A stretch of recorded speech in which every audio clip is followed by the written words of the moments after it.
Nosso Deus, nosso Pai, nós te damos graças por mais uma oportunidade que o Senhor nos dá de estarmos estudando a sua palavra. Pedimos que o Senhor nos auxilie em tudo, nos dando entendimento e também sabedoria aos irmãos que irão falar. Pedimos que o Senhor nos conduza pelo seu Espírito. Damos graças e pedimos em nome do Senhor Jesus Cristo. Amém. Gálatas 4, a partir do versículo 19. Meus filhinhos, por quem de novo sinto as dores de parto, até que Cristo seja formado em vós. Eu bem quisera agora estar presente convosco e mudar a minha voz, porque estou perplexo a vosso respeito. Dizei-me, os que quereis estar debaixo da lei, não ouvis vós a lei? Porque está escrito que Abraão teve 2 filhos, um da escrava e outro da livre. Todavia, o que era da escrava nasceu segundo a carne, mas o que era da livre, por promessa. O que se entende por alegoria, porque estas são as 2 alianças, uma do Monte Sinai, gerando filhos para a servidão, que é Agar. Ora, esta Agar é Sinai, o monte da Arábia, que corresponde a Jerusalém, que agora existe, pois é escrava com seus filhos. Mas a Jerusalém que é de cima é livre, a qual é mãe de todos nós. Porque está escrito, alegra-te, estéril, que não dás à luz. Esforça-te e clama, tu que não estás de parto, porque os filhos da solitária são mais do que os da que tem marido. Mas nós, irmãos, somos filhos da promessa, como Isaque. Mas, como então aquele que era gerado segundo a carne perseguia o que era segundo o Espírito, assim é também agora. Mas que diz a Escritura? Lança fora a escrava e seu filho, porque de modo algum o filho da escrava herdará com o filho da livre. De maneira que, irmãos, somos filhos, não da escrava, mas da livre.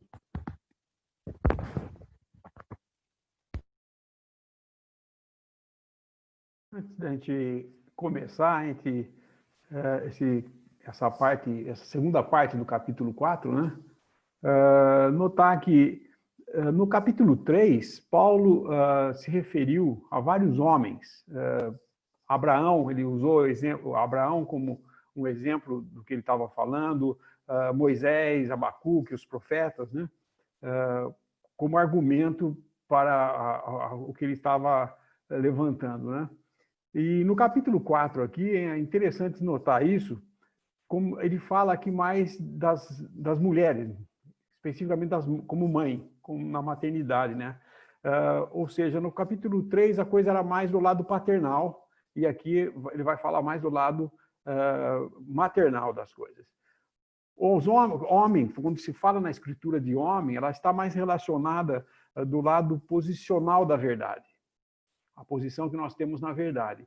E quando ele fala da mulher, coloca a mulher como exemplo, ou se refere a ela, né, é mais o desenvolvimento moral da verdade.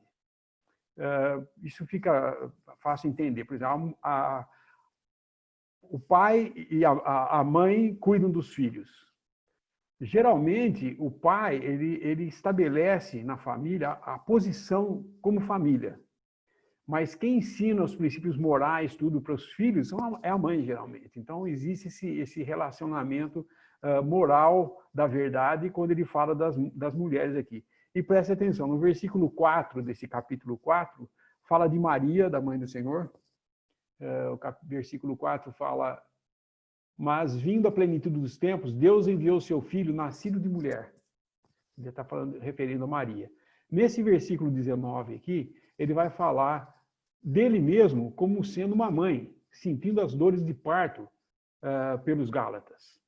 No versículo 22, você vê de 2 mulheres que ele fala, a escrava e a livre, que Agar e Sara, que ele fala, são 2 mulheres, a mãe de Isaque, a mãe de Israel, né? Aliás, Ismael e Isaque. Então, Agar gerou a Ismael e Sara a Isaque.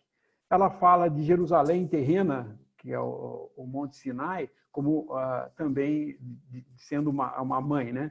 E de Jerusalém celestial como uma mãe de todos nós. E, por último, ele fala até do Espírito Santo, que dando a luz aos que são libertados por ele, né? mas é lá no versículo 29 que fala isso. Mas como então aquele que era gerado segundo a carne perseguiu o que era segundo o Espírito, assim também é agora. Então o Espírito gera o que é espiritual, né? Isso é interessante notar, porque no que nós vamos ver agora, a partir desse versículo 19, ele já começa dando esse exemplo dele mesmo como uma mãe, porque ele chama a ele de meus filhinhos. Esse é no sentido, Paulo havia sido aquele que havia pregado o evangelho para eles. Então, ele já tinha passado pelo sofrimento ou pelas dores do parto para gerar eles em Cristo, pregando o evangelho. E agora eles voltam ao legalismo, né, à lei, porque esses mestres judaizantes estavam convencendo eles a fazer isso, e ele vai querer agora mostrar que o que eles estavam tentando fazer, na realidade, era fazer com que eles perdessem aquilo que eles já tinham, voltassem ao ponto zero outra vez. Como que Paulo queria dizer, eu vou ter que gerar vocês de novo, passar pela dor do parto para libertar vocês agora de uma outra coisa. O irmão até usa a ideia de que a criança no útero da mãe, ela está limitada, ela está ali presa àquele lugar. E quando a mulher passa pelo parto e dá à luz, ele liberta esse filho dessa posição. Ele é, então, tirado desse enclausuramento que é o útero, entendeu? E Paulo havia sofrido para tirar eles do paganismo, porque eram todos pagãos, não eram judeus. E esses mestres judaizantes agora estavam falando para eles irem para a lei. Agora Paulo tinha que outra vez dar luz a eles, ou libertá-los da lei, porque a lei ia colocar aprisionado de novo. Eles já eram presos ao paganismo, haviam se libertado e agora iam se prender mais um negócio, que era o legalismo. E a graça e o legalismo não podiam continuar juntos, né? Então é muito importante isso. Na semana passada, nos versículos anteriores que nós vimos, nós estudamos, interessante, ele estava falando, deixa eu ir aqui nas minhas anotações aqui, no versículo, aqui, nos versículos de 17 a 19, ele estava mostrando que aqueles que são governados pelo sistema do legalismo, né, que assumem um sistema legalismo para justificação ou santificação, que eles perdiam o discernimento. E o primeiro ponto, ele mostrou 3 exemplos para eles de por que ele falava que perdia o discernimento. Naquele que nós vimos na semana passada, é que eles perderam o discernimento de que esses mestres judaizantes tinham segundas intenções. Eles mostravam muito zelo e cuidado, e eles foram enganados por isso. Falaram, mas ele é muito zeloso, é uma pessoa que fala bonito, fala manso e tal. Só que o coração, a intenção desses mestres judaizantes não era o de ser zeloso para a vida espiritual deles, mas zeloso de excluí-los dos apóstolos, ou da sã doutrina, para levar eles para serem seguidores desses mestres judaizantes. Então, isso que nós vemos no versículo 17.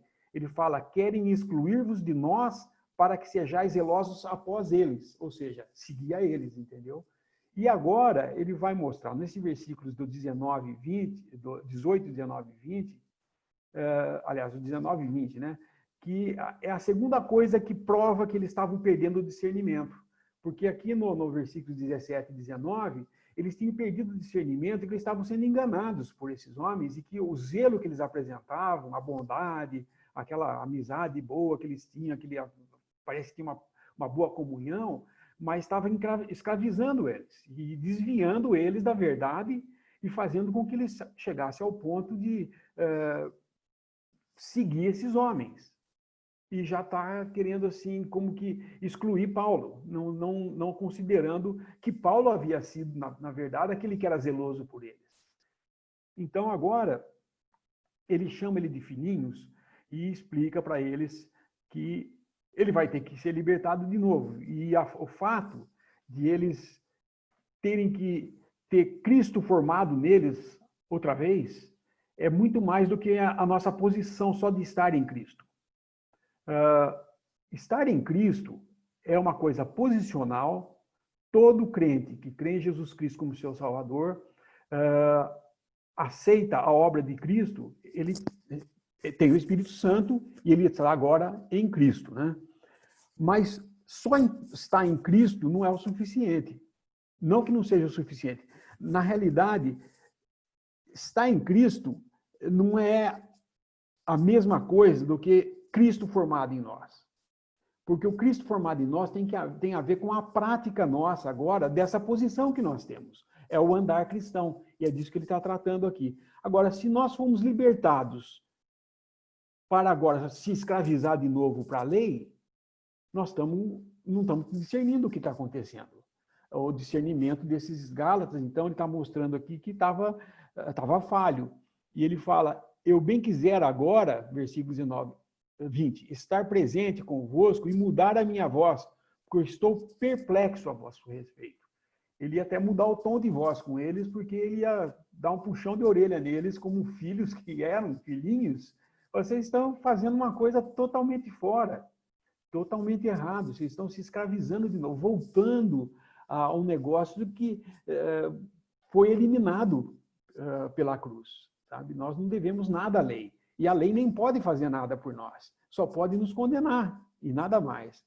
E se a gente se coloca debaixo da lei de novo, vamos outra vez começar a desenvolver esse coisa. E quem se coloca nesse sistema, então ele está mostrando aqui a segunda razão por que ele está dizendo que perde o discernimento. Eles perderam totalmente o discernimento de que, fazendo isso, eles estavam como que tendo que saíam dessa posição deles e teriam que ser outra vez libertados de mais uma coisa. Já tinham se libertados do paganismo, agora tinham que ser libertados dessa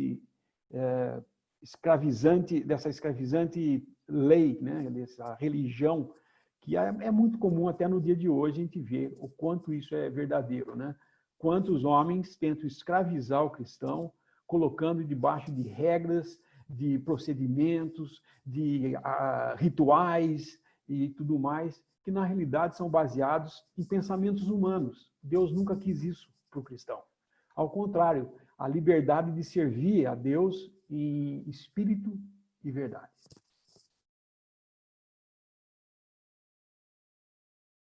Irmão Lineu, boa noite a todos. Bem interessante esse ponto aí que foi falado sobre a diferença, esse contraponto de estar em Cristo posicionalmente e, do outro lado, Cristo formado em nós como um aspecto prático da nossa caminhada. Obviamente, esse aspecto prático ele tem a ver com o caráter moral de Cristo em nós, né? E aí isso significa expressar nas nossas atitudes o que está descrito mais lá na frente como fruto do Espírito, seria isso? Sim. O cristão, o que tem que entender é o seguinte, o que a maioria das pessoas fazem confusão é que o cristão vai conseguir a posição em Cristo se ele andar na característica, no caráter moral de Cristo. E não é isso. É o contrário, porque o cristão, ele tem a posição em Cristo, ele anda nesse caráter moral porque faz parte da nova criação.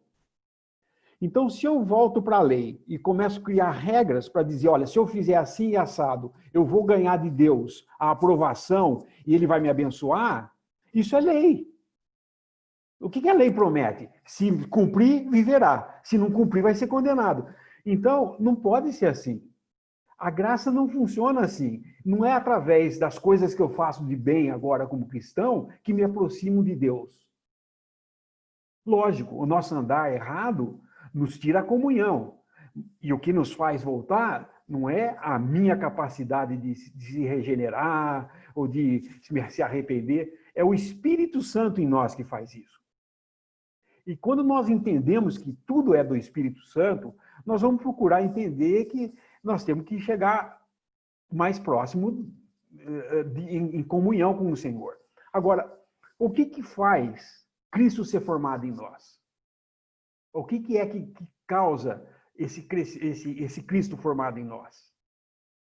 Conhecendo a sã doutrina.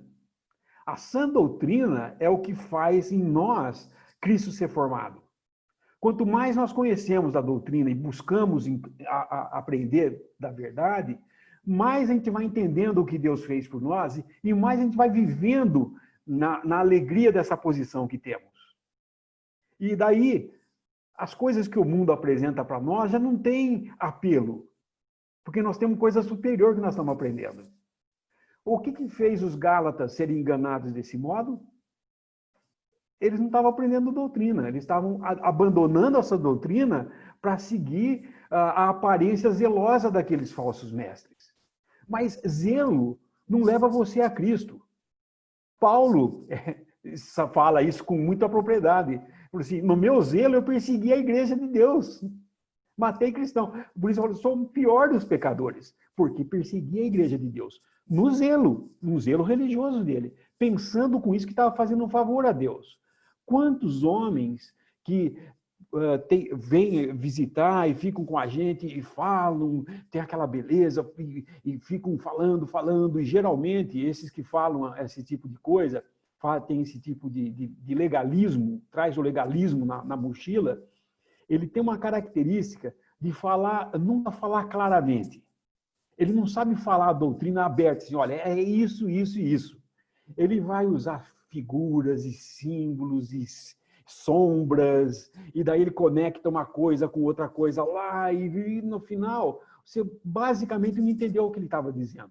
Você acha que ele estava dizendo tal coisa. Mas como ele falou tão legal, e ele é uma pessoa tão mansa e tão gostoso de ficar com ele, eu acho que ele está falando a verdade.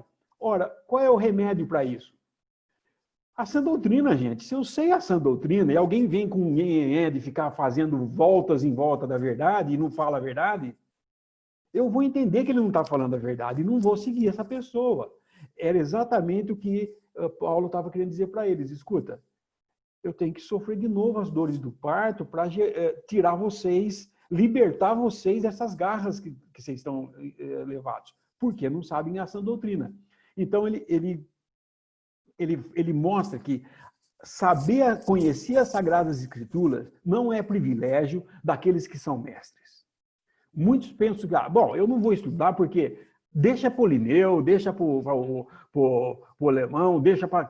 Não é isso. Vocês não precisam sair visitando que nem o alemão faz, ou fazer o que o Mário faz. Não precisa nada disso. Mas vocês têm que conhecer a verdade. Cada um individualmente. Não que vocês precisem ensinar a verdade, mas vocês precisam conhecer a verdade. Porque é ela que tem que salvaguarda da má doutrina, dos mestres falsos. Porque quando vem o falso mestre ensinar, você fala, opa, isso não é verdade. Eu não sei como explicar que não é verdade, mas eu sei que não é verdade, porque a verdade está aqui na palavra e eu já vi o que é. Então, o que Paulo está dizendo nesses versículos 18 e 19 é exatamente isso para os Gálatas, né? 19, 20 e 21. Né? Se eles forem, aliás, 19 e 20, se eles forem ficar dando ouvidos a esses homens que mostravam um zelo, um cuidado por eles grande, eles têm que pensar, pera um pouco, que tipo de zelo é esse? No versículo 17 ele fala, eles têm bom zelo por vós, esses falsos mestres, não como convém. Ou seja, você pode ter um bom zelo pela pessoa, mas se ela está com segundas intenções, se o que ele quer na realidade é que você seja um seguidor dele, exatamente não é uma boa, não é um zelo bom, saudável. Mas o zelo verdadeiro, é bom ser zeloso, Paulo fala no 18, mas sempre do bem. E o zeloso do bem, Paulo estava querendo dizer, eu cuidei de vocês como crianças, como meus filhinhos.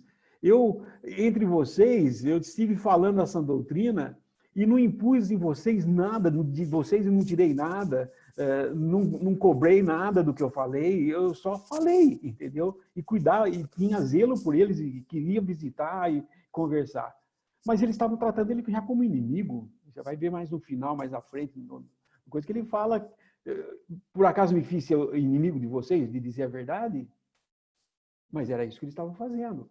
Então, é sempre assim, se você for seguir um falso mestre, você vai fazer um grupo com ele, você vai ser daquele partido. A partir do momento que você passa a ser daquele partido, não tem jeito de você ter comunhão normal com todos. Porque o que caracteriza o legalismo é que ele sempre cria, naquele que segue o legalismo, a ideia de que ele é superior aos outros. Ah, eu sou mais santo. Eu sou mais santo.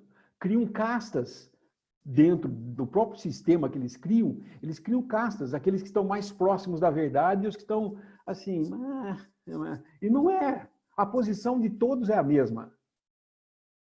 O andar é diferente, mas não é o legalismo que vai me fazer andar, é a sã doutrina. Não é eu colocar regras e mais regras para todo mundo e falar, ó, de agora em diante, todo mundo que quiser saber como fazer tal coisa, vai ter o manual dos reunidos ao nome do Senhor. Você pega o manual e lê, e faz. Mas não é assim. Existe o exercício individual de cada um. Cada um tem que exercitar na verdade para aprender. E isso é o que Paulo está querendo ensinar para eles aqui, quando ele fala de Cristo, até que Cristo seja formado em vós. Isso daí é através da sã doutrina que Cristo é formado, ia ser formado neles, né? Seria a maturidade cristã que eles iam alcançar. Ou seja, resumindo, a falta de discernimento dos Gálatas, conforme nós estamos vendo a partir do versículo 17 até o versículo 21, tem a ver com o não conhecimento adequado da doutrina, da verdade, né? Porque quando você não conhece bem a verdade, falta discernimento, como faltou aqui para os Gálatas. E resumindo o que o irmão tem falado, desde que nós começamos a ver esses versículos, as três provas que faltaram discernimento aos Gálatas, a primeira prova era não discernir o caráter daqueles que falavam com eles, né, dos judaizantes. Eles não souberam discernir o caráter dos judaizantes. E por isso foram enredados pelas suas mentiras, né? Nos versículos 17 e 18. A segunda prova da falta do discernimento dos Gálatas foi também não discernirem o amor de Paulo, o trabalho de Paulo por eles, o que Paulo fez por eles. E eu sei que o irmão não entrou nisso ainda, mas a terceira prova da falta de discernimento dos Gálatas foi de não discernir do que era a lei. Né? Eles não discerniram o que era a lei e o que a lei estava fazendo com eles. Né? O que a lei realmente estava dizendo e fazendo com eles. Então, essas são as três provas de falta de discernimento que levam os irmãos a praticarem o legalismo. Né? E isso serve de pontos de atenção e cuidado para todos nós.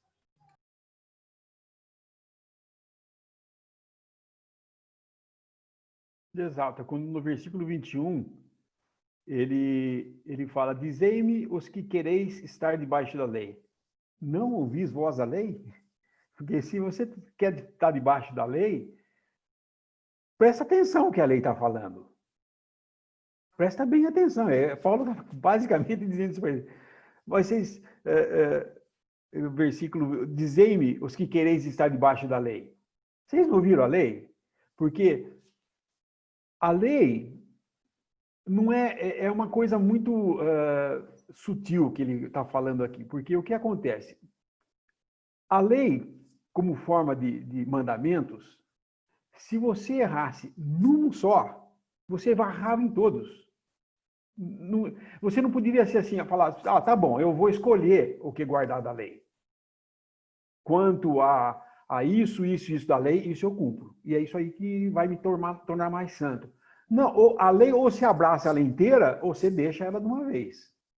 Não tem jeito de você pegar parte da lei e guardar parte da lei. Porque se você cair numa delas, você cai em todas. Caiu numa coisa da circuncisão, você tá envolvido em todas, não tem jeito. E como eles estavam libertados da lei, por que eles iam voltar à lei outra vez para ficar condenado por ela?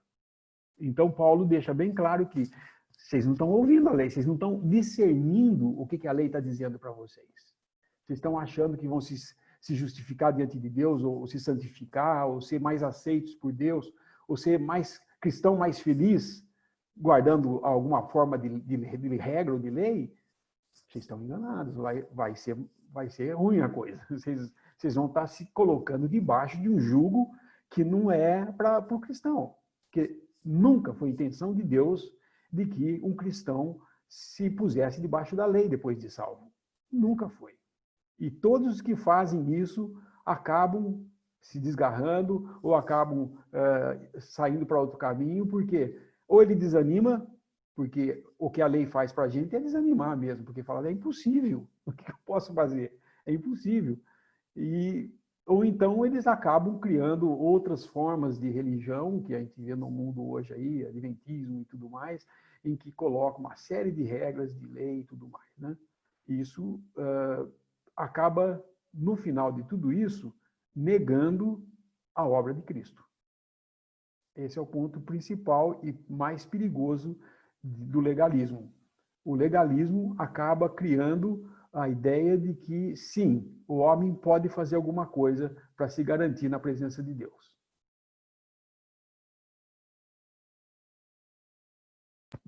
É interessante nessas lives que a gente tem feito, como a gente vê que a lei tem um eco, né? Às vezes nos irmãos que ainda buscam tentar agradar a Deus e se santificar através da lei.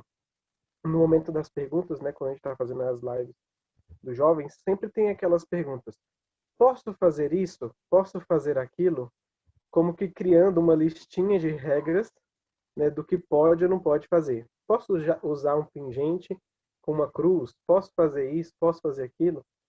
E é perigoso a gente não prestar atenção nisso e começar com esses posso ou não posso.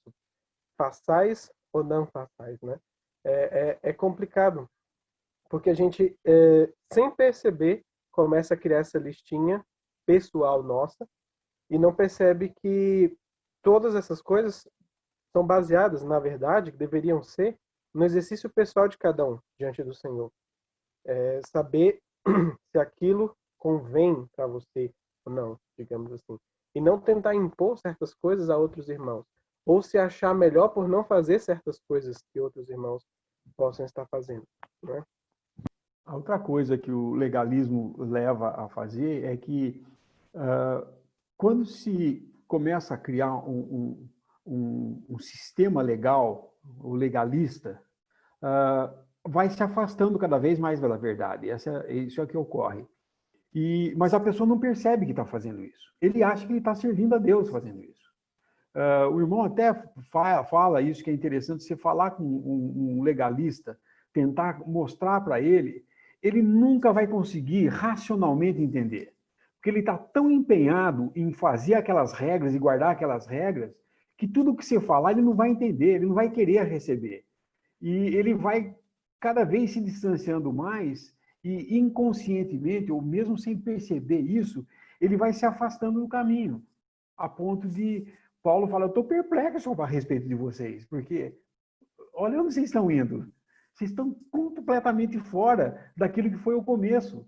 Já estavam se desviando a tal ponto de que Paulo estava querendo falar, acho que eu vou ter que passar pelas dores de parto outra vez com vocês. E agora no versículo 22 em diante, ele vai falar de uma outra coisa, porque ele mostrou nesses três aspectos dos Gálatas, né, de como eles estavam se envolvendo com o legalismo, o que poderia causar de dano para o cristão, né?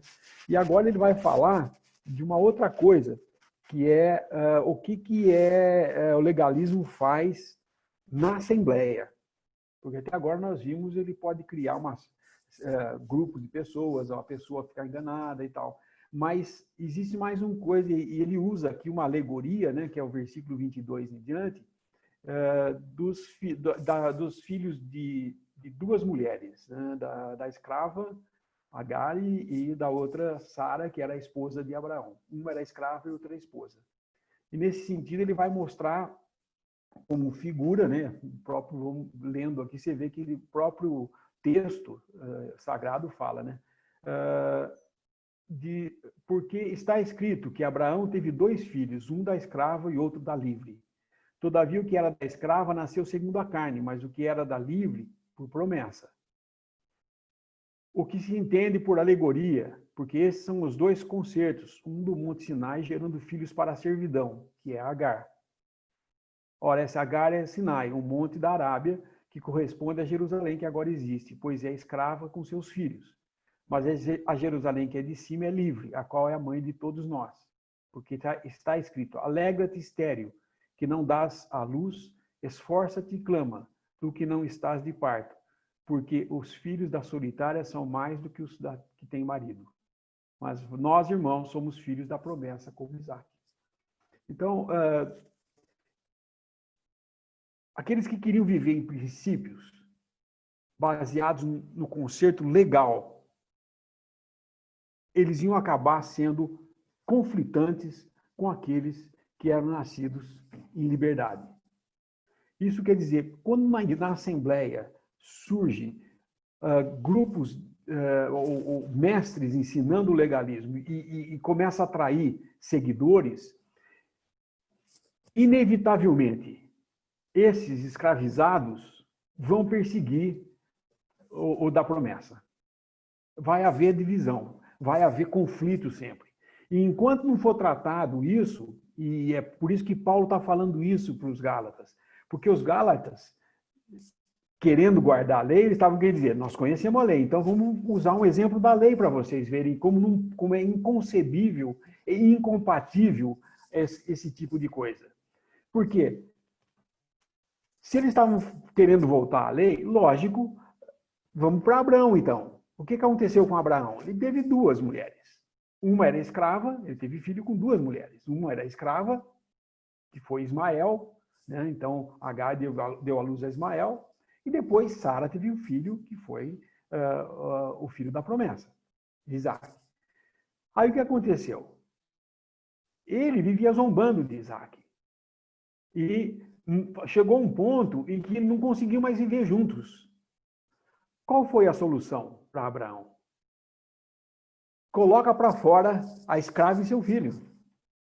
Ou seja, a lei não pode continuar junto com a promessa, porque ela vai conflitar.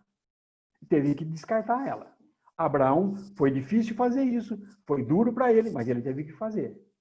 E é o que Paulo está falando para os Gálatas aqui. Escuta, vocês estão querendo servir no Monte Sinai, mas não é mais lá. É na base da graça agora, não é mais na base do legalismo. Se vocês continuarem assim, o que vocês vão fazer? Vocês vão criar conflito entre os irmãos. Então, o querer servir a Deus ou ser governado pelo legalismo vai tornar em fonte de contenda entre os irmãos. A solução interessante que você vê em Gálatas aqui, que Paulo não dá a solução para pegar esses mestres judaizantes e expulsá-los da Assembleia ou colocar eles em disciplina. Por que ele não faz isso? Não seria o certo?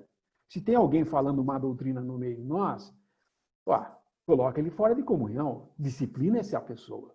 Mas não é fácil fazer isso, porque quando existe um conflito desse na Assembleia e uma divisão dessa, o discernimento também está afetado e se você, como era o caso dos Gálatas, a maioria estava indo para o lado do legalismo, essa Assembleia ia colocar fora de comunhão os outros, os que não estavam sendo legalistas, os que não eram do grupo dele. Então, ia ser uma divisão, ia criar uma divisão. E não é esse o propósito. Então, ele deixa a coisa para Deus resolver. Hoje, nós temos muito disso, né? Tem assembleias que estão... assembleias novas, que começaram a reunir faz pouco tempo, e já existe dissensão entre eles por causa de alguns que vieram de meios legalistas e renegaram todo aquele meio, mas trouxeram um pouquinho do legalismo ainda. Então, estão apegados ainda a essa necessidade de ter uma regra para guardar, algum procedimento que não pode. Recentemente eu ouvi, começaram a criar um problema sobre divórcio e separação, se pode casar de novo, se não pode. E um grupo de irmãos deixaram a reunião porque acharam que não pode ser assim. e os outros não concordaram, eles separaram. Ao invés de falar, pera um pouco, então vamos orar, vamos esperar o Senhor mostrar. Não, mas um começou a bater o pé, que ele tinha certeza que era daquele jeito, e se não foi feito do jeito dele, ele ia embora. Ele foi embora. Então, causa divisão. O legalismo causa dissensão entre os irmãos. Sempre. Nunca é diferente. Por quê? Porque o legalismo não é propósito de Deus ensinar. Então, quem está ensinando o legalismo, quem é legalista, é instrumento do diabo. É Satanás querendo botar confusão e dividir a Assembleia. E só tem um jeito disso acontecer, de parar isso. O Senhor tem que entrar e agir. E quando ele entra e age, meu amigo, daí você não precisa nem preocupar de como vai ser. Vai ser feito, porque não vai depender do homem. Então, nós temos que estar sempre buscando na sã doutrina, procurar aprender, crescer no conhecimento, Cristo ser formado em nós, através de ler a palavra, de estudar a palavra, de, se tem dúvida, perguntar para outros irmãos. Às vezes tem certa vergonha, falar, eu vou perguntar um negócio desse, puxa, devia saber já e não sei como é que é. Eu vou ser sincero para vocês. Todo dia eu falo uma coisa, nossa, eu nunca tinha visto isso na palavra de Deus. Quantas vezes? E não que eu tenha grande experiência, mas eu tenho um bom tempo de convertido. Ainda é novidade para mim muitas coisas na palavra de Deus. Às vezes algum irmão pergunta um negócio e fala, sinto muito, eu não sei responder. Eu nunca vi isso, eu nunca ouvi isso, mas vou procurar. Então vou lá, fuço lá nos livros, procuro no Darby, no Kelly, eu pergunto para algum irmão mais de idade e acaba vindo uma resposta e o Senhor mostra, entendeu? Mas nós temos que fazer isso. Nós temos que crescer no conhecimento da verdade.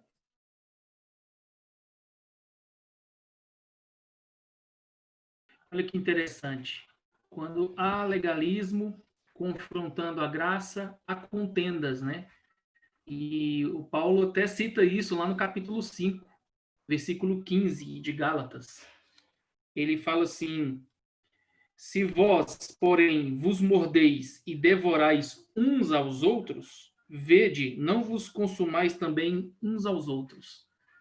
Então, assim como Paulo usou essa alegoria dos dois filhos de Abraão, das sementes de Abraão, que viviam em contendas, como o irmão leu, lá no versículo 29, que fala, mas, como então aquele que era gerado segundo a carne perseguia o que era segundo o Espírito, assim é também agora. Isso, literalmente, entre os descendentes de Ismael e os descendentes de Isaac, mas espiritualmente, entre aqueles que vivem sob o princípio de lei, confrontando aqueles que vivem pela graça do nosso Senhor Jesus Cristo. Olha que interessante. Bem, bem interessante isso, né? E o irmão lá no comentário dele, ele cita o seguinte, que Abraão teve 2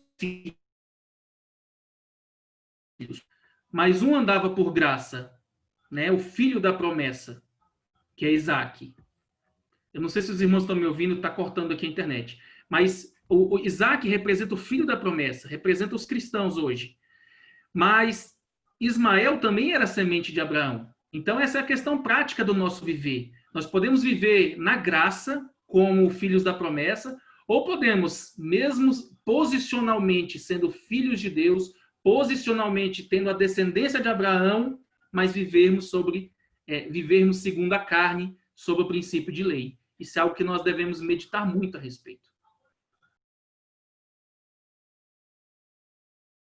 Talvez fosse interessante os irmãos comentarem um pouco sobre o princípio lá de Romanos 7, quando ele fala que faz aquela comparação de estar casado com a lei, aí morreu. Talvez eu acho que fosse interessante.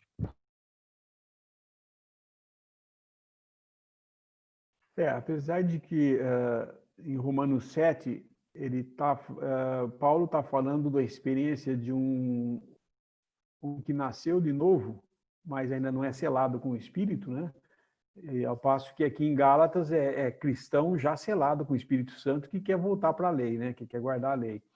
Mas realmente, o que nós vemos em Romanos 7 é que alguém que tem a vida divina, ele é nascido de novo, mas ele tem a carne nele habitando. Ora, isso aplica-se para o cristão, no sentido do que Paulo está falando agora em Gálatas, porque eu sendo salvo, tenho a minha posição, mas eu começo a seguir uma série de regras na minha vida como metas para alcançar mais conhecimento de Deus ou para ganhar algumas benesses de Deus ou aprovação de Deus, basicamente, eu estou querendo servir a Deus na carne. Esse que é o grande problema.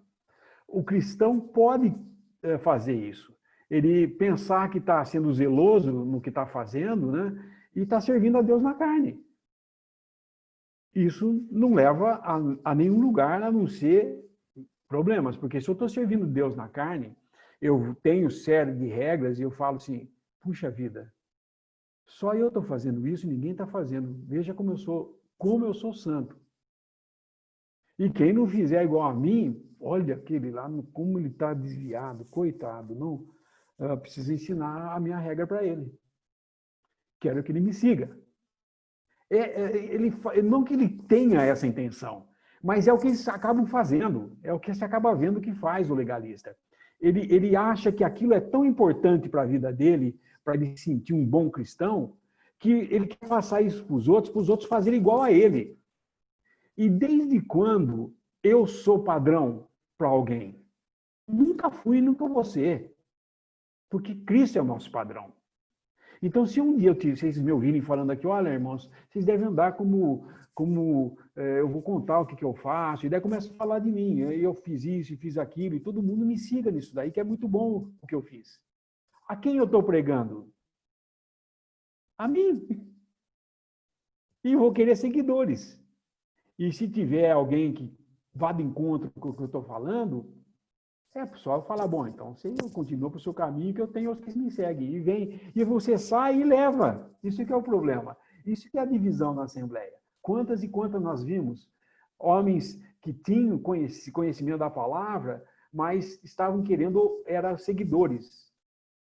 E quando houve a divisão, eles foram e levaram todo mundo, levaram a maioria com eles. Teve um irmão que tinha um ministério entre os jovens, ele era casado, tudo, mas ele tinha um ministério entre os jovens. Ele ficava aconselhando aquelas irmãs, irmãos e jovens e tal. Quando veio uma divisão, que ele saiu, todos os jovens foram embora. Isso foi em Los Angeles, entendeu? Era uma assembleia que tinha conferências com mais de 1.000 pessoas. A assembleia em um dos lugares, né? Em Los Angeles tinha acho que 4 lugares de reunião, se eu não me engano.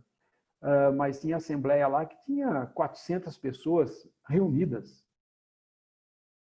E uma boa parte de jovens. Quando teve essa divisão, saíram, a maioria saiu. E os que não saíram nessa, saíram na próxima. Aí começaram a procurar coisa para sair. Então, o homem, se ele quer se justificar diante de Deus, ou se santificar diante de Deus através dos seus próprios esforços, ele vai gerar isso.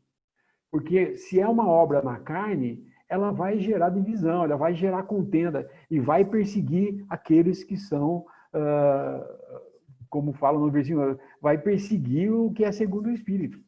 Porque aquele que é segundo o Espírito perturba quem está na carne, né? Então, resumindo aí, o capítulo 4 mostra os problemas, os perigos de se viver segundo os princípios de um sistema legalista, ou seja, viver em princípios de lei. E aí, lá do versículo 1 até o versículo 11, fala que o crente que vive sobre princípio de lei, ou seja, que vive sobre o legalismo, ele perde a alegria, ele perde o desfrute e ele perde a liberdade da nossa filiação, né, com Deus Pai, né, na presença de Deus Pai. Então, esse é o primeiro problema. O primeiro problema Se envolver com legalismo é perder o desfrute, a liberdade da nossa filiação junto ao Senhor. O segundo problema, que é apresentado nos versículos 12 a 16, se misturar com o legalismo, é a perda da afeição e do amor fraternal, o amor afetuoso entre os irmãos. Já começa a ter problema com esse tipo de relação. O outro problema que é apresentado no capítulo, nos versículos 17 a 21, é a perda de discernimento. A perda de discernir quem são aqueles que introduzem o ensino legalista, é a perda do discernimento do que é a própria lei, de não discernir a própria lei, e é a perda do discernimento em geral, da forma como nós vimos. E, por fim, nos versículos 22 até o final do capítulo 31, mostra que o perigo de se envolver com o legalismo, o perigo de estar vivendo sobre o princípio de lei, é de que isso leva a confronto, a perseguição. Aqueles que vivem sobre o princípio de lei, que vivem misturados com o legalismo, eles passam a perseguir os filhos de Deus, perseguir os irmãos que vivem pela fé, pela graça e que desfrutam da alegria da filiação. Então, o capítulo 4, Paulo, após, no capítulo 3, apresentar os aspectos positivos e fundamentais do evangelho do Senhor Jesus Cristo, no capítulo 4, ele faz uma dura crítica e abrindo os olhos dos Gálatas para não ter seu viver misturado com o princípio de lei. E isso serve para nós também, irmãos. Uma coisa interessante que eu creio que os irmãos se lembram do Velho Testamento, ele fala assim, muitas vezes, não se desvie nem para a direita e nem para a esquerda. Quantas vezes a gente ouve, lê na palavra isso, se desviar para a direita e para a esquerda. E os Gálatas, eles eram gentios, eles não tinham nada a ver com a lei, que foi algo dado aos filhos de Israel. Então, os Gálatas, eles estavam no seu tempo de incredulidade, eles estavam no liberalismo, que vamos dizer que seja a esquerda. Eles estavam no liberalismo. E os judeus estavam, a lei, ela estava na direita, na extrema direita, a lei, por assim dizer. E o gentil na extrema esquerda. E aí o que aconteceu? Ele sai da esquerda, o gentil aqui, e ele, ao invés de ele parar no meio, ele continuou e foi para a esquerda, ou para a direita, E isso é um risco também, Um risco não, é um perigo, que muitas vezes acontece com a gente, irmãos? Às vezes a gente, na nossa vida de inconverso, a gente estava muito para a esquerda, E de repente, quando a gente começa a ver a questão da santidade, a palavra de Deus, a gente vai em direção ao centro, mas a gente às vezes ultrapassa o centro e vai em direção à direita, em direção à lei. E aí é isso tudo, que o Lineu está falando, todos esses problemas, Porque a lei, ela construía um muro entre o gentil e entre o judeu, os filhos de Israel. E os irmãos já passaram, por Gálatas 2, capítulo, o versículo 19, Paulo fala assim, porque eu, pela lei, estou morto para a lei. Então, é a mesma coisa que, talvez, se a gente fosse num velório e ver lá um corpo, uma pessoa morta ali, e o que essa pessoa tem a ver com o mundo que ela acabou de deixar? Não tem nada a ver com isso. Ela não tem nada a ver com isso. Então, seria mais ou menos, um cristão que não estava sob a lei, mas de alguma forma a lei iria julgá-lo, porque todos vão ser julgados sobre a lei, os que estão sob a lei, Então, nós precisamos tomar cuidado, né, de andar no meio, né, andar em liberdade. No meio há liberdade, né? No meio há liberdade, tanto do jugo da lei, né, como também da escravidão do pecado. A liberdade está no meio.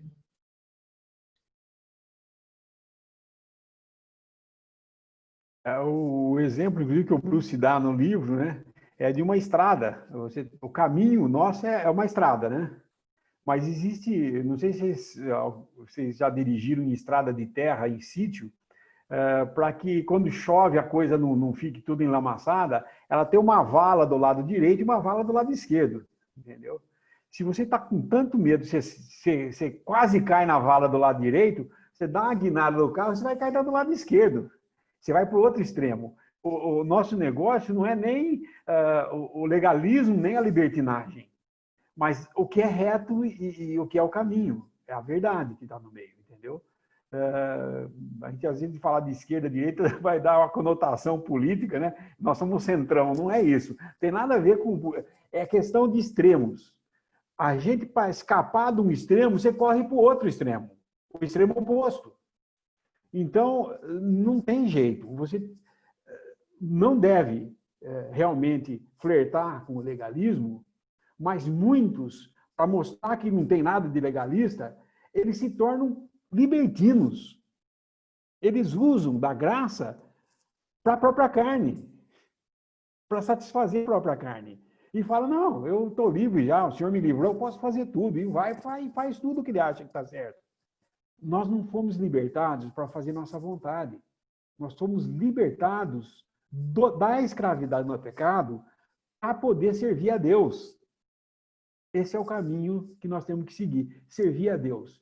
Não para o lado do legalismo, nem para o lado da libertinagem, mas de acordo com aquilo que é a sã doutrina. Por isso que eu falei, o remédio para curar, ou para fazer com que o homem cristão, né, tenha Cristo formado nele, é a sã doutrina.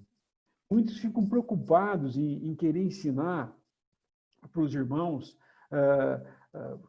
como devo fazer tal coisa e ficar explicando. Responda com a doutrina, com a sã doutrina.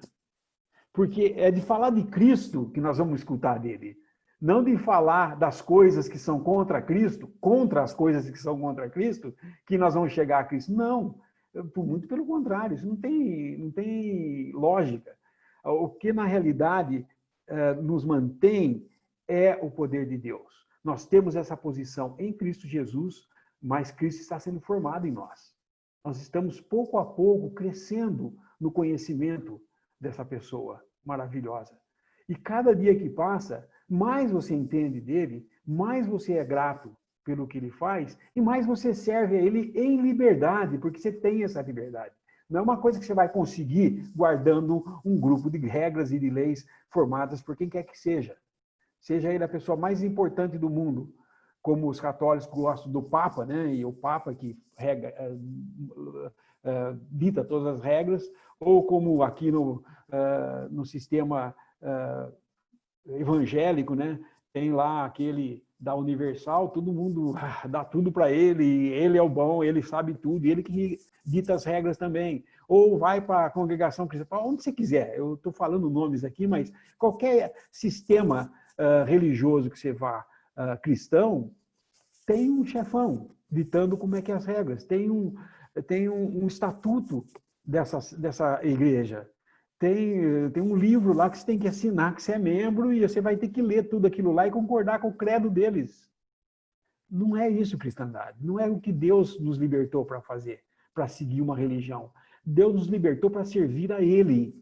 E isso só é feito através da palavra de Deus, da sã doutrina e da comunhão entre os irmãos. Simples e puro, mas muitas vezes negligenciado e se, como o irmão estava falando, Luiz, né? Foge numa vala e cai na do outro lado, que é pior, né?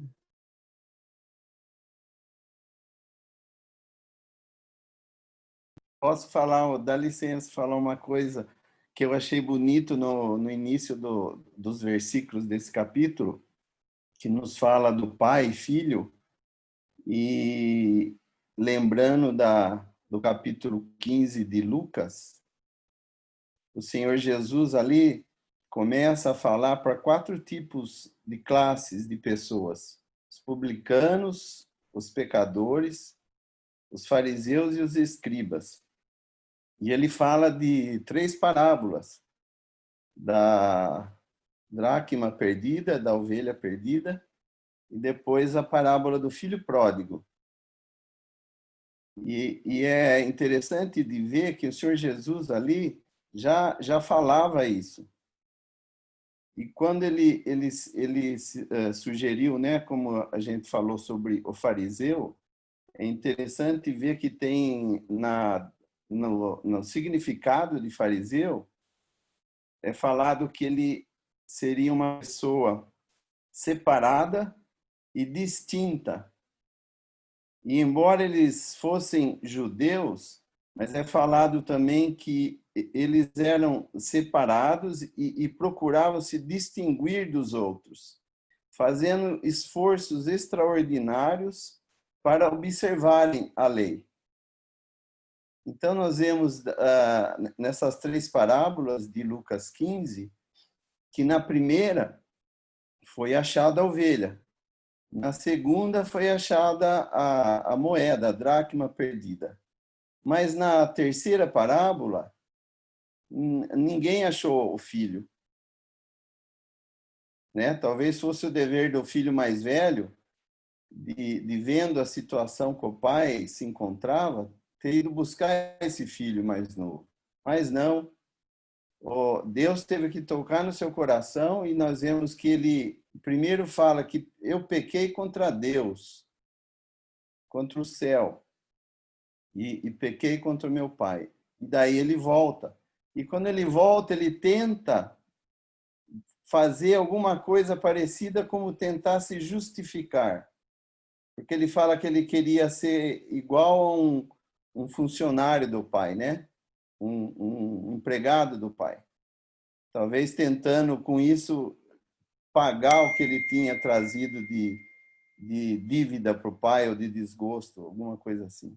Mas nós vemos que o pai não deixa nem ele terminar e ele falar isso. Ele manda imediatamente seus servos trazerem traje para ele, um anel, sandálias, e convida ele para entrar, mata o cordeiro cevado e manda ele entrar na festa para desfrutar da sua volta, que o pai estava alegre. E nós vemos aí nessa parábola, então, os 2 extremos, como os irmãos estão falando. Nós vemos o que fez tudo que era errado, procurando fazer sua própria vontade, e o outro, que segundo ele, tinha feito tudo o que o pai tinha pedido. Mas o Senhor Jesus ali mostra que ambos estavam errados. E, na verdade, de quem eles precisavam era daquele que falava a parábola. Era a pessoa do Senhor Jesus. E assim nós também estamos vendo que o que nos presta é reconhecer o Senhor Jesus como o nosso exemplo, como o nosso Salvador que é, e seguir o que ele deixou para nós. Hoje, como cristão, nós temos a sã doutrina, as epístolas de Paulo, e nós devemos de nos ater a isso, porque nós podemos errar das 2 maneiras. Nós podemos errar na maneira de ser desobedientes ou de pensarmos que somos obedientes. Né? E, no fim, o que dizia-se obediente não estava também nem um pouco preocupado com a vontade do Pai e não queria entrar na festa em que o Pai se alegrava de ter achado seu filho.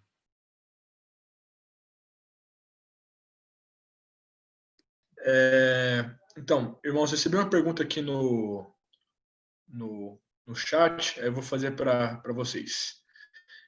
O que seria a lei de espírito de vida e como viver nela na prática? Vamos abrir então Romanos 8. Versículo 1. Portanto, agora nenhuma condenação há para os que estão em Cristo Jesus. Porque a lei do Espírito de vida em Cristo Jesus me livrou da lei do pecado e da morte. Porquanto que era impossível a lei, visto como estava enferma pela carne, Deus, enviando o seu Filho em semelhança da carne, do pecado, pelo pecado, condenou o pecado na carne, para que a justiça da lei se cumprisse em nós, que não andamos segundo a carne, mas segundo o Espírito. No versículo 2, ele está fazendo um contraponto. Duas leis aqui. A lei do Espírito de vida e a lei do pecado e da morte. A lei do Espírito de vida em Cristo Jesus. A lei do pecado e da morte em Adão. Então, na realidade, o que ele está usando como lei do Espírito de vida, a lei do Espírito de vida é o Espírito Santo habitando em nós. Porque a lei do pecado e da morte, o que ela fazia? Ela joga você para Romanos 7. Se você nasceu de novo, ela te joga para Romanos 7. Se você não nasceu, é incrédulo, nunca ouviu o Evangelho, nunca aceitou o Evangelho, você é um gentil e não crê em nada, a lei não tem efeito nenhum sobre você, mas ela está dizendo para você que você está errado. A lei está te condenando. A lei está trazendo uma condenação. Só que a lei, o que ela faz? Ela fala para você o que você é, mas ela não te dá nenhum recurso para você sair dessa situação. Ela só revela o que você é. Como exemplo que nós usamos em outras lives, né? Seria como um espelho. Eu olho no espelho, o espelho me diz o que tem no meu rosto. Eu vejo meu olho, eu vejo meu nariz, boca, eu tenho uma espinha aqui, eu tenho um corte aqui, qualquer coisa assim. Mas o espelho nunca fala, tá aí e o jeito de curar é esse. Não existe smart espelho. Um espelho que me diga o que tenho que fazer. O único espelho que falava o que tinha que fazer era o da bruxa, né, que falava lá da Branca de Neve, né? Não existe esse espelho que fala, você está assim, deve fazer tal coisa para melhorar. Porque não tem jeito. A lei só gera a morte. Porque enquanto não existia a lei, não se falava do pecado, porque sem a lei não se vai imputar pecado sem a lei. Mas uma vez que tem a lei, imputa-se pecado, imputa-se o erro. Ou seja, se não tem nenhuma placa na rua dizendo que eu não posso estacionar, eu estaciono de consciência tranquila. Mesmo sabendo que eu estou parando em frente do hidrante da polícia, do bombeiro, e isso é contra a lei. Mas não tem nenhuma placa dizendo. Precisa de placa? Não, nem sempre. O próprio hidrante ali já fala que você não pode estacionar ali. Porém, eles põem marca, eles põem tudo. O que eu estou querendo dizer com isso é o seguinte. A lei não faz nada por nós. Ela não pode nos melhorar, ela só pode mostrar o que nós somos. E o que nós somos, ela já mostrou para todo mundo. É totalmente perdido. O homem é totalmente perdido. Deus, em graça e amor, veio cuidar da gente nesse sentido. Ele mandou seu filho em semelhança de carne, sem pecado, e condenou nesse bendito homem, em pura obediência que ele tinha ao Pai, ele foi até a cruz e Deus condenou nele a Adão. Falou, fim com Adão. O primeiro Adão, fim. Não tem jeito de restaurar, de melhorar, de trazer alguma coisa para ele melhorar. Não tem. É fim. Pôs o fim. Veio o juízo, o Senhor Jesus se entregou, morreu, passou pelo juízo, morreu, ressuscitou. Ressuscitou um novo homem, que fala na palavra em 1 Coríntios que ele é o segundo Adão.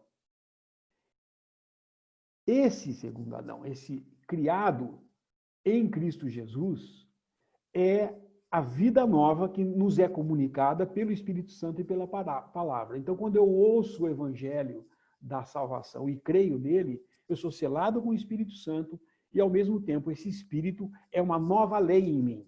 Eu já não sigo a lei de Adão, porque a lei de Adão era peque, você vai pecar. A lei do novo homem é você está em Cristo Jesus. O padrão moral para seguir é um padrão em Cristo Jesus. E o que é andar em espírito? É andar conhecendo a sua posição e tomando como sua aquilo que Deus fez e buscando ficar debaixo do senhorio de Cristo e em total obediência pelo Espírito à palavra de Deus. Então, fica uma coisa bem clara para nós que essa lei é a lei de espírito de vida, é a lei que nos traz vida. E a lei do pecado e da morte era onde nós estávamos antes, se fomos tirados de lá. Por isso que nessa live de hoje nós vimos claramente que não tem jeito de depois de salvo, voltar a guardar a lei. Porque o que a lei vai falar? O que ela vai me condenar? Eu já fui perdoado de tudo. O que ela vai me imputar de pecado? Nada. Porque Cristo levou meus pecados. Eu creio que Ele levou. E cada um que crê em Jesus Cristo crê isso. Então você vai voltar a guardar a lei para quê? Qual é a função da lei para isso? Porque é outra lei que nos guarda agora, que nos leva à lei do Espírito de vida. E andar nessa lei é andar em comunhão com Deus pelo Espírito Santo. Se algum irmão tiver mais para acrescentar, Luiz, ou quem quiser. Os irmãos têm falado, e já foi várias vezes, que a lei, ela não dá vida, né? A única coisa que a lei dá é morte. Né? Ela não consegue conceder nada ao homem. Ela fala assim, quem fizer isso, faça isso e viverá. É o que ela fala, faça e viverá. Então, nós recebemos vida pelo nosso nascimento, né, quando fomos concebidos, né, e estamos vivos. Na hora que nós olhamos pela lei, a lei fala assim, olha, continua fazendo o que você vai viver. É só o que ela fala. E ela fala assim, olha, no momento que você errar em um, você morre. Você vai estar morto, né? Uma vez um irmão trouxe uma alegoria muito interessante a respeito da lei, né? Ele falou, se a gente fala em uma coisa, nós estamos condenados. E é verdade. É como se fosse uma corrente em vários elos, né? Então, não importa que aí você está segurando no final do último elo ali da corrente, né? Está sendo suspenso por ele. Então, não importa qual elo que vai quebrar. Qualquer elo que quebrar, você cai. Né? E o homem quebrou algum elo e ele estava nessa condição de morto. Então, ele não fez e ele, então, morreu. Né? E também a lei tem uma outra coisa, né? Que ela tem poder sobre o homem, fala em 1 Coríntios, enquanto ele vive. Depois que ele está morto, ela não tem mais ação sobre ele, não tem mais jurisdição sobre esse homem morto. Né? E aquele versículo que nós lemos lá em Gálatas, Paulo fala assim, que pela lei, ele estava morto para a lei. Gálatas 2:19, né, se eu não me engano. Porque pela lei estou morto para a lei. E isso que o Lineu falou. Então eu estou morto para a lei para agora fazer o que eu quero? Não. Para viver, 19, para Deus.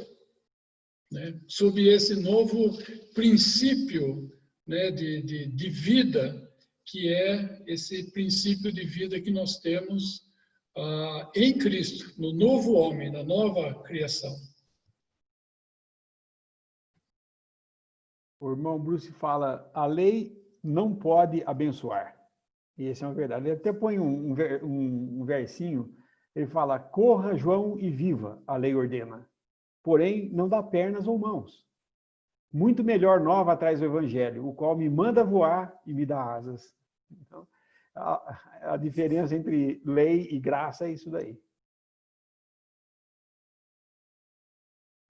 Talvez os irmãos pudessem falar um pouco mais sobre essa questão dos versículos 25 e 26 da Jerusalém se foi mencionado um pouco, mas a Jerusalém que agora existe e a Jerusalém que é de cima. É interessante como a palavra é sempre atual, né? Porque ele fala, onde ele fala aqui, até hoje. 29. 29.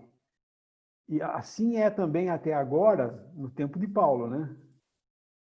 E nós podemos continuar falando, e até agora também, porque Ismael são os árabes, né? Que até hoje são inimigos declarados de Israel, né? Isso no âmbito humano, né? Mas essa alegoria que ele fala aqui, porque na realidade a Jerusalém terrena, ela foi destruída no ano 70, né, que Tito invadiu e destruiu o templo, e como o Senhor tinha falado, ainda em vida, não ficará pedra sobre pedra, e foi o que aconteceu mesmo, né? E dali em diante cessou o sacrifício judeu, eles foram espalhados pelo mundo todo e ficaram desde o ano 70, ano Domini, né? Desde o ano 70 até 1946, eu não lembro exatamente o ano, mas foi depois da Segunda Guerra Mundial, em que a ONU, por causa do Holocausto, restituiu um pedaço de terra ali em Israel, né? Depois e começou a chamar os judeus que estavam dispersos para ficar lá. E os que estão lá hoje em Israel não são todos um representante de cada tribo, não. Ali só tem aqueles que estavam originalmente ali antes, né? Na época que foram dispersos, que eram só as duas tribos. É Judá, na realidade, né? Judá é uma parte de Benjamim. O resto continua disperso. Essa Jerusalém terrena, ela tem a ver com a lei, está tudo ligado à lei, porque era ali que tinha o sacrifício, era ali que se fazia tudo. O próprio versículo aqui fala, né? A escrava, que é Sinai, era o Monte da Arábia, corresponde a Jerusalém, que agora existe, pois é escrava com seus filhos. Ou seja, a lei só podia fazer isso. E é escrava com seus filhos, ou seja, a lei só gera outro escravo. A lei não liberta ninguém.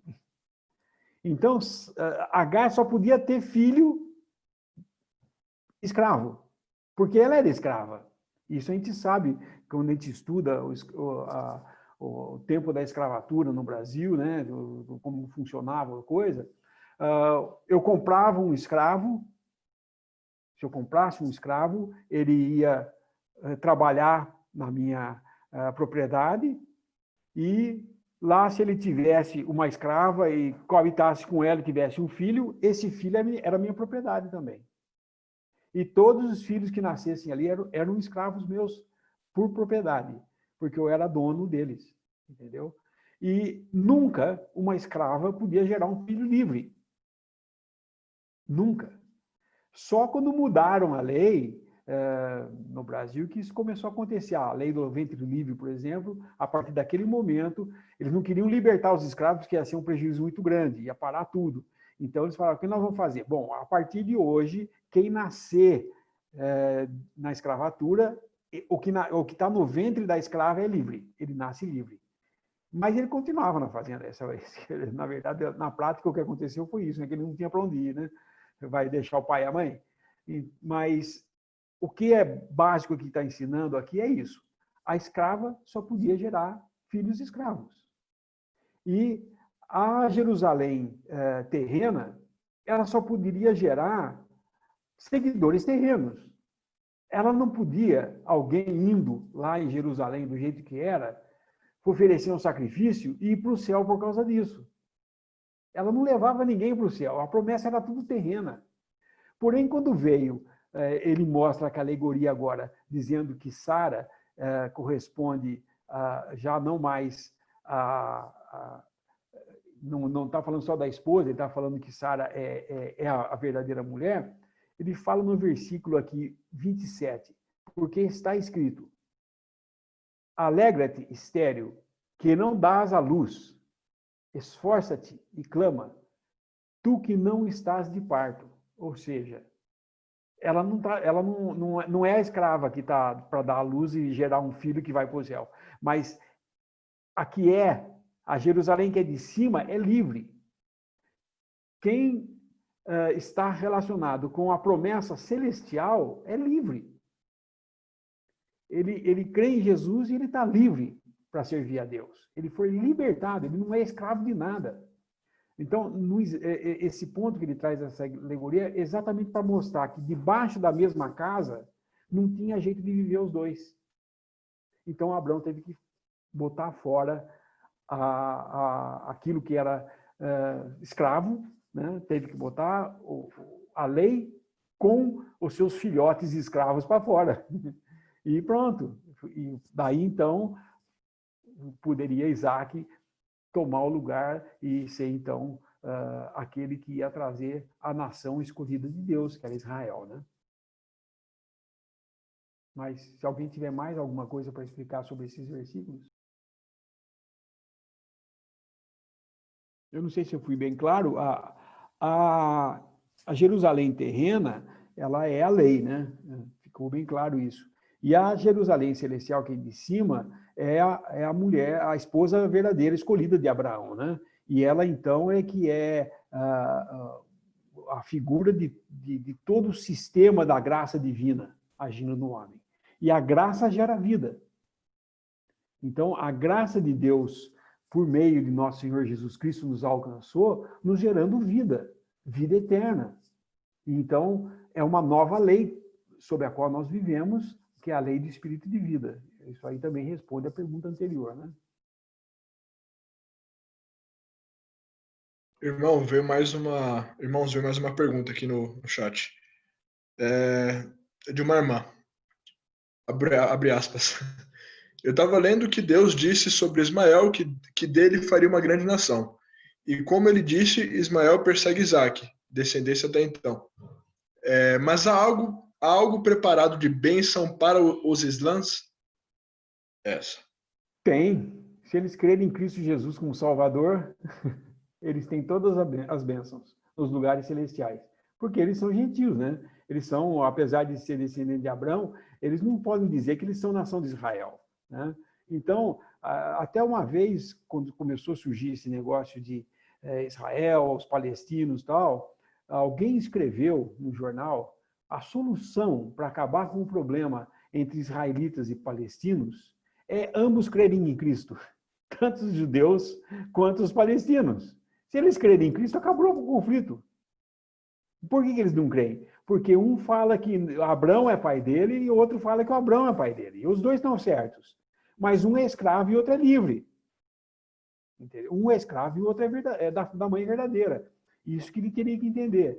Inclusive, os islamitas, eles mostram até o lugar onde Ismael e Agar ficaram, onde Deus veio e cuidou deles e tudo mais. E eles usam isso daí para falar, não, nós somos filhos de... E, na realidade, eu posso estar errado nisso que eu vou falar, mas eu penso assim, quando o Senhor falou para Abraão, sai para fora, contra os grãos de areia, esse é o número dos seus descendentes. Contra a estrela do céu, esse é o número dos seus descendentes. Ele estava falando da descendência que Deus ia ter, tanto na terra quanto no céu.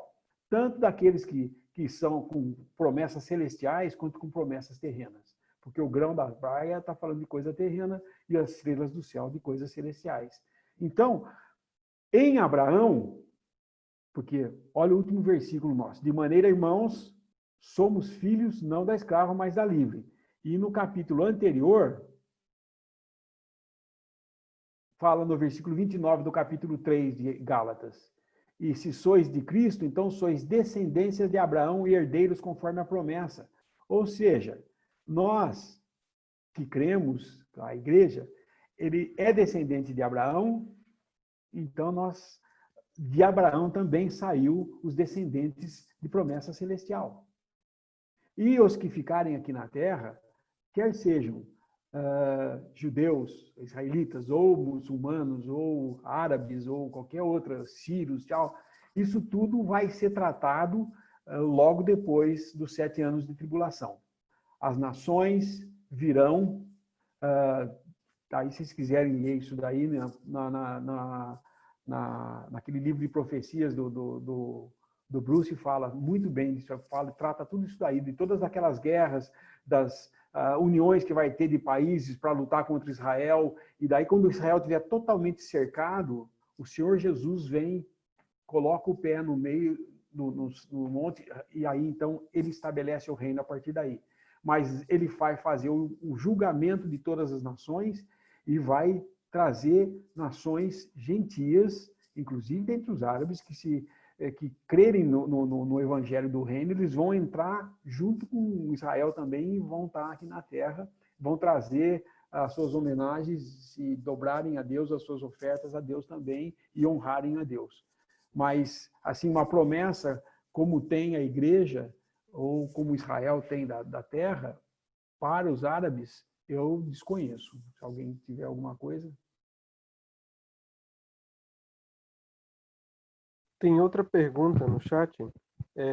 Qual lei Agar e o filho representam? A lei de Moisés ou qualquer lei? Eu creio que é a lei de Moisés, né? Porque que foi trazida por Moisés. É a lei de Deus, que Deus deu a Moisés para dar para o povo. Porque ele está falando dessas duas coisas, né? Logicamente, entre nós cristãos, depois de convertido, qualquer forma de regra que a gente ponha é uma lei.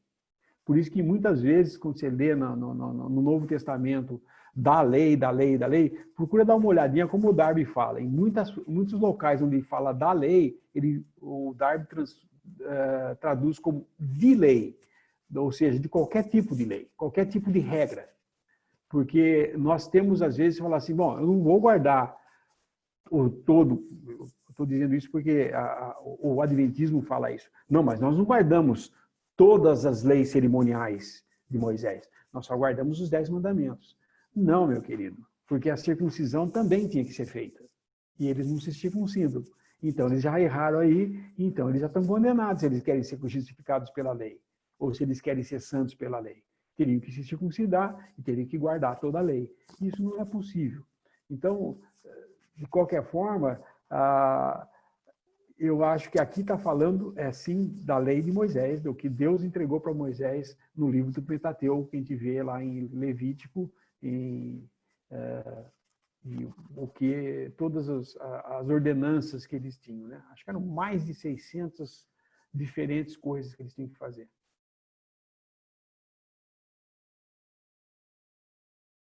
Eu vou dar graças então, irmãos. Senhor nosso Deus, nosso Pai, nós te agradecemos, ó Pai, por mais esse tempo em que podemos estudar a Tua Palavra. Agradecemos por cada comentário feito, agradecemos por, mais uma vez, pela Tua obra maravilhosa de graça em nossas vidas e de sabermos que somos Teus filhos, sem que o Senhor exigisse nada em troca. Como o próprio nome diz, é graça, e nós somos muito gratos por isso. Agradecemos por cada irmão, que o que foi dito, que o que foi estudado possa encontrar um solo fértil em nossas mentes e nossos corações, para que possamos ser praticantes da palavra e não somente ouvintes. Te pedimos que o Senhor nos dê mais uma boa noite e que possamos, Senhor, segundo a sua vontade, estar novamente aqui na quinta-feira para continuar esse estudo da Tua Palavra. Por tudo isso, nós te agradecemos, em nome de Jesus, nosso Senhor. Amém.